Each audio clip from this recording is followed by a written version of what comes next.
Imagine sitting in the most exclusive, high-end steakhouse in Washington, D.C. The warm golden light of a crystal chandelier reflects off bespoke silk suits worth tens of thousands of dollars. The air is thick with the scent of expensive cigars and the quiet, confident murmurs of the political elite. Sitting across the table from you are two federal senators and a powerful federal judge. They raise their glasses, toasting you. Because your corporation's stock just hit an all-time high, you smile. The perfect, arrogant smile of a man who stands above the world. You take a slow sip of red wine that costs more than a working man's annual salary. But then, the phone in your tailored jacket pocket begins to vibrate. It is a call from the county police department. The officer's voice on the other end is flat and cold. He informs you that your 19-year-old son has just been arrested, pulled over at a routine traffic stop. They searched his vehicle and found a small amount of synthetic narcotics in his trunk, just enough to trigger a felony possession charge with intent to distribute. You frown, reaching for your designer wallet. You think you can just make one phone call, hire a top-tier defense attorney, post bail, and bring your boy home for a hot shower. "No bail, sir," the officer interrupts. Under the state's strict mandatory minimums and zero-tolerance policies. The absolute starting sentence for this bracket is 15 years in a maximum security facility. The judge has no legal discretion to reduce it. No exceptions. You freeze. The wine glass in your hand trembles, spilling dark, blood-red drops onto the pristine white tablecloth. That mandatory minimum law is the exact legislation you wrote with your own hands. You spent millions of dollars lobbying Congress to pass it last year. You personally forged an unbreakable iron cage, stripped of all legal loopholes and human compassion, solely to ensure your corporation's prison cells remained at maximum capacity. And now, the colossal meat grinder you built is opening its jagged jaws, preparing to devour your own flesh and blood. You cannot save him, because this system was flawlessly designed so that no one ever escapes. As the taste of the premium steak in your mouth suddenly turns to cold, ash, and rust. Let's rewind to your very first days. Let's look at exactly how you built this modern-day empire of slavery. Listen to me very carefully. Level 1, the Instigator Guard. You are 25 years old. You are not wearing a silk suit. You wear a rough, faded, heavy correctional officer's uniform, weighed down by massive brass keys. You stand in the middle of a long, dark, echoing corridor, surrounded by thousands of cold steel bars. The air down here is thick. It reeks of sour sweat, dried urine, cheap industrial bleach, and absolute, suffocating despair. You are a guard at a for-profit private prison. Your salary is miserable. The psychological stress is paralyzing. Every single day you walk into work, you face the very real threat of being stabbed in the neck with a sharpened toothbrush, and this is where your psychological manipulation begins. This is the dark process of deindividuation. The board of directors has trained you to believe one thing. The people wearing orange jumpsuits behind those bars are not human beings. They are numbers. They are inventory. To maximize quarterly profits for shareholders, the prison has drastically cut the budget. Inmate food rations are reduced to 1,500 calories a day, consisting of expired, moldy slop. The inmates are growing furious. They are beginning to unite, planning a mass protest against the administration. Your warden calls you into his office. He takes a long drag of a cigarette, staring at you with dead, cold eyes. If those animals unite, we get investigated by the state, he whispers. But if they are too busy tearing each other apart, we have the perfect excuse to demand a higher security budget from the government, and your overtime pay will double. You understand the unspoken order perfectly. That night, during your graveyard shift, you stand alone at the central electronic control panel. Your heart is pounding against your ribs. Your trembling hand hovers over the glowing buttons. You intentionally press the electronic release, simultaneously unlocking the cell blocks of two notorious, violently rival gangs in Sector C. You step back, turn your face away, and completely shut off the security camera feeds for exactly 15 minutes. In the heavy, silent darkness of the cell block, the screech of sliding steel doors echoes loudly. And then, the growling starts, the heavy thud of boots, the sickening sound of flesh tearing, the sharp crack of breaking bones. Agonizing, desperate screams violently bounce off the cold concrete walls. You stand there, your eyes squeezed shut, listening to human beings butcher each other like wild animals. You desperately justify it to your conscience. They are the scum of society. They deserve this. That is the first psychological fracture in your soul. Your human empathy has officially died. The next morning, as the medical team mops up pools of thick blood from the concrete floor, you receive a direct deposit hazard bonus in your bank account, and you realize a terrifying truth. Human violence can be directly converted into cold, hard cash. Level 2, the Plantation Director. You are 38 years old. You have finally escaped the rotting stench of the cell blocks. You now sit in a massive soundproofed glass office, looking down at the sprawling prison complex from high above. You are the warden. You no longer carry a heavy wooden baton. Your weapons are now complex Excel spreadsheets and quarterly revenue graphs. You don't see blood anymore. You only see cash flow. You have discovered the greatest, most profitable loophole in the 13th Amendment of the United States Constitution.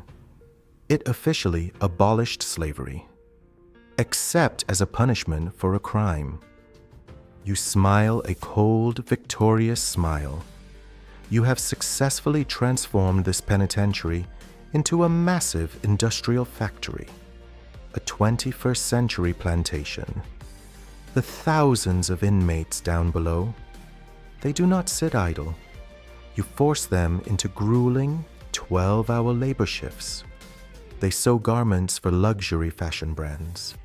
They assemble delicate electronics. They pack meat in freezing slaughterhouses. They operate massive corporate call centers. And the wage you pay them? 12 cents an hour. No health insurance. No unions. No right to strike. If they dare to refuse the labor, you throw them into solitary confinement, trapping them in absolute, terrifying, pitch-black darkness for 30 days straight, until their minds completely shatter and they beg to return to the assembly line. Your profit margins are so astronomical that multinational corporations are fighting each other to sign contracts with you. You are a legal slave owner, hiding comfortably behind the noble facade of the justice system. But there is a fatal threat to your empire. Your corporation's contract with the state government includes a terrifying clause known as lockup quotas. The state legally guarantees that your prison must remain at 90% capacity at all times. If the inmate population drops, your corporation loses tens of millions of dollars in penalties. In other words, empty beds mean lost money. The rehabilitation of a criminal is your absolute worst business enemy. To maintain your revenue stream, You deploy the most sinister psychological tactic imaginable. You systematically destroy any path to redemption. You ruthlessly slash the budget for the prison library. You defund vocational training. You fire the addiction counselors and the prison psychologists.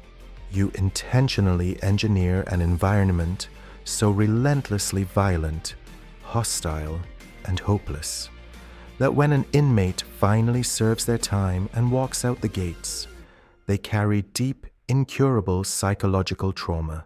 They have no modern skills. They have no money. They are branded as felons, permanently rejected by society.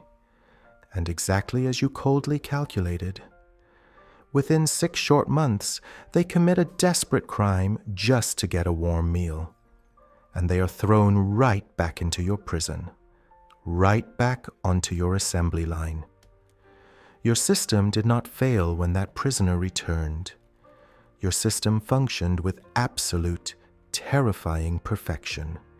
You designed a perpetual, inescapable loop of human captivity. Level 3. The Washington Lobbyist. You are 52 years old. You have left the razor wire fences thousands of miles behind you. You wear a bespoke suit tailored in London. You wear a solid gold Patek Philippe watch. Your workplace is no longer a concrete block. It is the red-carpeted marble halls of power on Capitol Hill in Washington, D.C. You are the senior lobbyist for the private prison syndicate. You are the architect of the law. At this elite level, your psychological motivation has fully mutated into absolute institutional psychopathy. You no longer see human beings. You don't even see inmates. To you, the legal system is merely a business tool, and justice is just a commodity that can be bought with a heavy checkbook. The fundamental problem with a private prison empire is its endless, ravenous hunger for raw materials. And that raw material is human bodies. When violent crime rates actually drop in America, your corporate revenue is severely threatened. So, if there are no criminals, you must legally invent them. You funnel tens of millions of dollars in dark corporate AC money to fund the political campaigns of the most ruthless, aggressive, tough-on-crime politicians. You spoon-feed them terrifying speeches designed to trigger mass public paranoia about neighborhood safety. Then you personally draft the most draconian, unforgiving laws in modern history. The 3 strikes law, where stealing a slice of pizza for the 3rd time results in a mandatory life sentence. You push for mandatory minimums for the smallest, most insignificant drug offenses. You deliberately target impoverished neighborhoods, marginalized communities, and desperate people who cannot afford a private defense attorney. You successfully criminalize their poverty, but the absolute darkest, most sickening, and horrifying crime you ever orchestrated was the Kids for Cash project. Your syndicate just finished building a massive, state-of-the-art juvenile detention network. To fill those empty, highly profitable beds, you quietly approach 2 family court judges in a small, struggling county. You wire $2.6 million into their offshore accounts. In exchange, they make a silent pact. They will aggressively convict and incarcerate almost every single child that steps foot into their courtroom, regardless of how minor the offenses. You have transformed a hall of justice into a slaughterhouse for youth. A 14-year-old boy caught shoplifting a DVD at a local mall, sentenced to 3 years in your private maximum security juvenile camp. A 13-year-old girl who made a website mocking her middle school principal, handcuffed in the courtroom in front of her weeping mother and locked away with hardened juvenile offenders. Thousands of young futures completely crushed. Thousands of families violently torn apart, screaming and collapsing in agony in the courthouse hallways. And while those terrified children are crying themselves to sleep in freezing, isolated cells, developing severe depression and self-harming tendencies, you sit in a brightly lit mahogany boardroom. You sip vintage champagne, smiling brightly as you report to the shareholders. Gentlemen, our juvenile detention division has experienced a 400% growth in revenue this quarter. To you, this isn't pure evil. It is simply fiduciary duty to protect shareholder value. You have brainwashed yourself so deeply that you view the psychological genocide of children as a highly successful business chart, the fall. The machine eats the master. Which brings us right back to this exact moment. Back to the opulent steakhouse, back to the blood-red wine soaking into the white tablecloth, back to the agonizing phone call from the county police. You gasp for air, clutching your chest as a cold, terrifying panic grips your heart. You look across the table at the senators and the judge. They are no longer looking at you with respect. Their eyes are filled with a cold, calculating, and ruthless pity. They will not help you, because bending the rules to save your son would severely damage their strict political image. The very system you spent millions to lubricate has turned its back on you in a fraction of a second. Your young boy, a boy with a bright, limitless future, will strip off his designer clothes tonight and put on a cheap, scratchy, orange uniform. He will be thrown into the exact Level 4 maximum security facility you personally designed to obliterate human dignity.